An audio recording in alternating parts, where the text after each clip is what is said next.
안녕하세요. 솔티라이프입니다. 대한민국 직장인이라면 사원부터 임원까지 연말정산을 모르시는 분이 없으실 텐데요. 그렇지만 매년 접하는데도 불구하고 늘 어렵게 느껴지는 게 바로 연말정산입니다.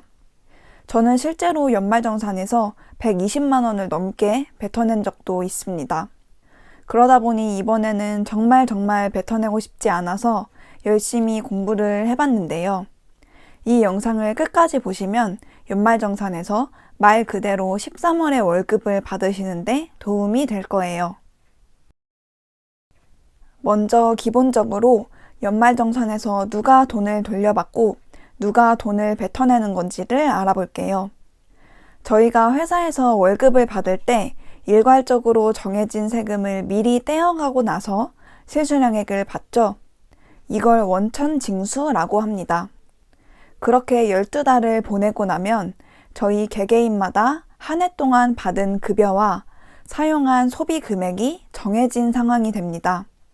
이때 이미 한 해 동안 미리 떼어간 세금과 한 해를 정산하고 나서 실제로 내야 할 최종 세금을 비교하는데요.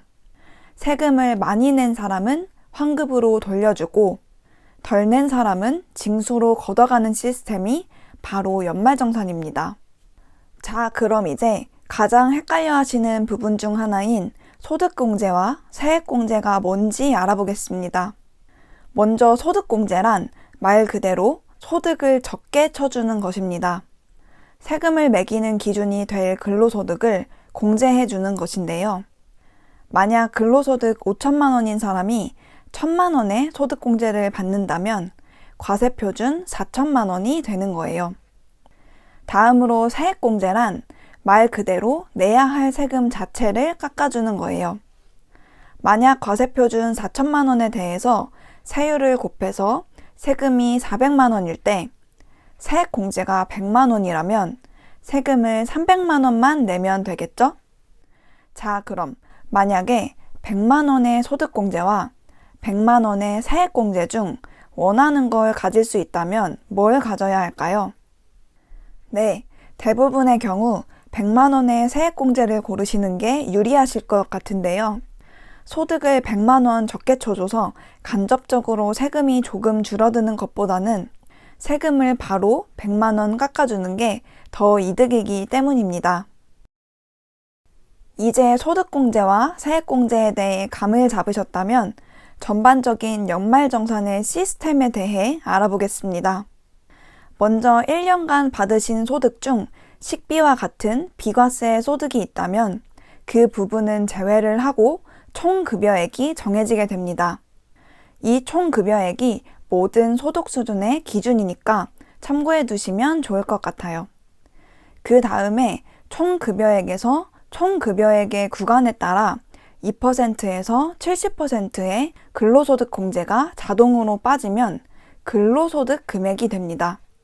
사실 이 부분까지는 여러분들이 직접 계산할 필요가 없고 받으시는 연봉에 따라 자동적으로 계산이 되는 부분이에요. 이제 이 근로소득 금액에서 앞서 말씀드렸던 소득 공제를 적용하고 나면 과세 표준이 됩니다. 바로 이 과세 표준의 구간에 따라 6%에서 45%의 세율이 매겨지게 되는데요.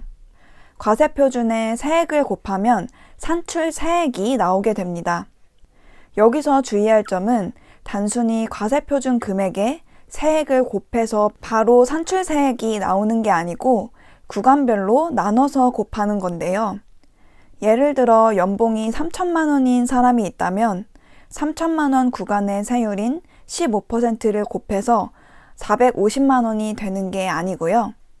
연봉 3천만 원 중에서 1,400만 원에는 1,400만 원 구간의 세율인 6%를 곱해서 84만 원, 그리고 남은 1,600만 원에는 3천만 원의 구간의 세율인 15%를 곱해서 240만 원, 더해서 324만 원의 산출세액이 나오게 되는 겁니다.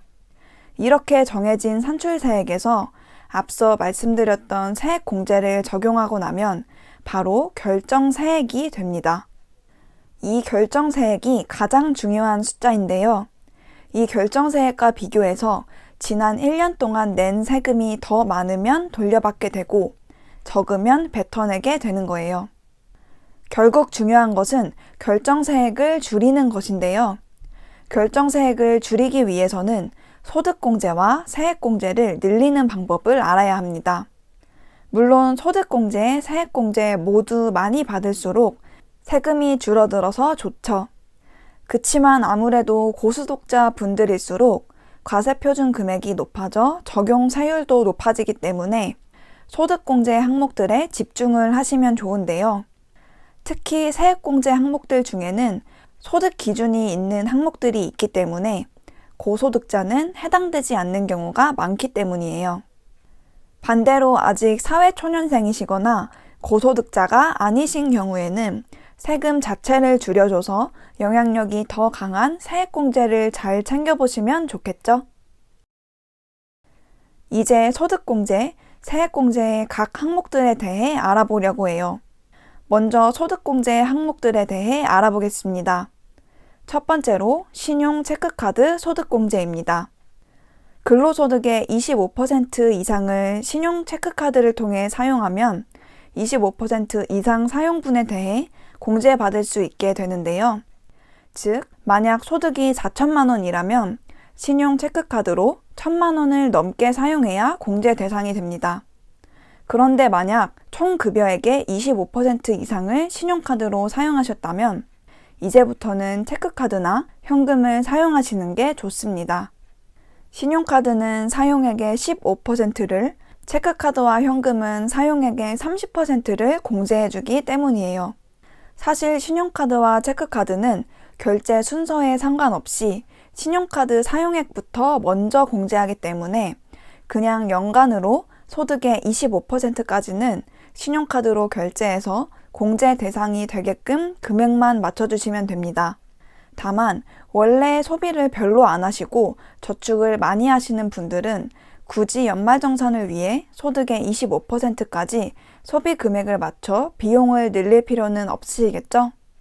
이 외에 작년과 달리 추가된 부분은 23년 대비 24년에 카드 사용액이 5% 이상 증가했다면 증가분에 대해 10%를 100만 원 한도로 소득공제 해준다고 합니다. 두 번째로 부양가족 공제입니다. 소득이 거의 없는 가족을 부양가족으로 등록했을 때 한 명당 기본 150만 원을 소득공제해 줍니다. 다만 추가로 나이 제한이 있는데요. 부모님의 경우 60세가 넘어야 하고 자녀의 경우 20세 이하여야 합니다. 세 번째로 중소기업 취업자 소득세 감면 제도입니다. 중소기업에 취업한 만 15세에서 34세의 청년이라면 5년간 90%까지 소득세를 감면받을 수 있습니다. 업종별로 해당이 안 되거나 매출액 기준이 다를 수 있기 때문에 입사 이후 따로 회사에 확인해 보시는 게 좋고요. 만약 놓친 감면 혜택이 있으시다면 이미 퇴사한 이후더라도 세무서에 직접 방문해 청구할 수 있다고 합니다. 네 번째로 청약통장 공제입니다. 근로소득 7천만 원 이하인 무주택 세대주라면 주택청약 납입액의 40%까지를 소득공제 받을 수 있습니다. 연간 300만 원 한도로 최대 40%이기 때문에 최대 120만 원까지 소득공제 혜택을 받으실 수가 있는데요.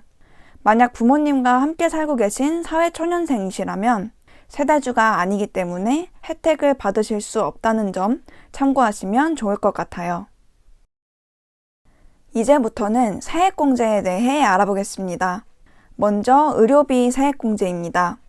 본인에게 쓴 의료비 외에 소득이나 나이 제한 없이 부모님이나 같은 주소지에 사는 형제 자매 등 부양가족을 위해 쓴 의료비도 포함되는데요.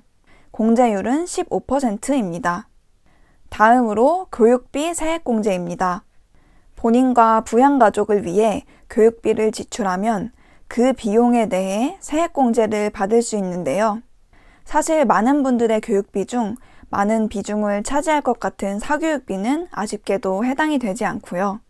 학교, 보육시설 등 어린이집 보육비부터 대학교 등록금까지는 공제 대상이 됩니다. 교육비 공제 대상 금액의 15%를 곱하면 교육비 세액공제액이 됩니다.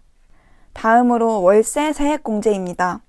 총 급여 8천만 원 이하의 무주택자가 기준시가 4억 이하 또는 전용 8호 이하의 집에 전입신고해서 살고 있다면 받으실 수가 있는데요. 1년간 낸 월세에 대해 1천만 원 한도로 총 급여액 5,500만 원 이하는 17%, 8천만 원 이하는 15%를 공제해 줍니다. 마지막으로 연금저축 IRP입니다. 연금저축과 IRP를 합쳐서 900만 원, 이중 연금저축에서는 최대 600만 원 한도로 세액공제를 받을 수 있는데요. 총 급여액 5,500만 원 이하는 16.5%, 초과는 13.2%의 공제를 받게 됩니다. 이런 계산들을 좀 더 편하게 해보시기 위해서는 연말정산 미리 보기 서비스를 활용해서 직접 맞춰보시면 좋을 것 같아요. 이 서비스는 전년 연말정산 결과와 올해 1월부터 9월까지 신용카드 사용액을 토대로 내년 초 연말정산 예정 세액을 계산해주는 서비스예요. 사실 한 해가 마무리되어 가는 지금 시점에는 저희가 급여와 소득이 거의 정해진 상황이에요. 그러다 보니 연말정산에서 환급받을 돈은 애초에 내가 내지 않았어도 되는 세금인 거고, 추가 납부할 세금은 원래 냈어야 하는 세금이라고 볼 수 있어요. 그렇기 때문에 사실 어떻게 보면 조삼모사라고 보실 수도 있고요. 그렇지만 내년부터는 연초부터 연말정산의 큰 그림에 대해 미리 알고 1년 동안 대비를 하신다면 보다 능동적으로 최대한 환급받는 쪽으로 유도를 해볼 수 있겠죠. 이 외에도 연말정산 관련해서 의견이나 좋은 방법을 알고 계시다면 댓글로 공유 부탁드릴게요. 그럼 저는 여러분들의 재테크 도우미로서 다음번에는 더 좋은 영상을 준비해 보겠습니다. 구독과 좋아요 부탁드려요. 안녕.